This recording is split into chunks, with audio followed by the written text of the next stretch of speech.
кой контролира лихвите по бързите кредити, включително клаузите по договорите? Има ли такава институция? Вие казахте, че те са небанкови финансови институции, не е точно дефинирано.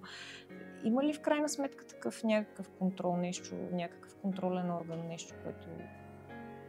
Има контролен орган. Тези небанкови финансови институции също подлежат на лицензионен режим с съответните изисквания като капитал, като управители на дружеството, нали, какви трябва да бъдат техните, ако сте кажете, и морални качества,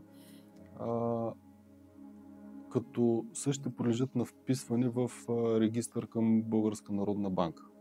На всички дружества, които оперират на нашия пазар, имам предвид небанкови финансови институции, има списък, който се поддържа към Българска народна банка. Същата издава лиценза за извършване на тази дейност по отпускане на парични кредити. Освен това, самите договори върху тях следва да бъде осъществяван контрол от Комисия за защита на потребителите. Като, доколкото знам, дружествата дори представят договорите си за одобрение в Комисия за защита на потребителите и в този етап прерогативите на комисията са да одобри или да не одобри тези договори.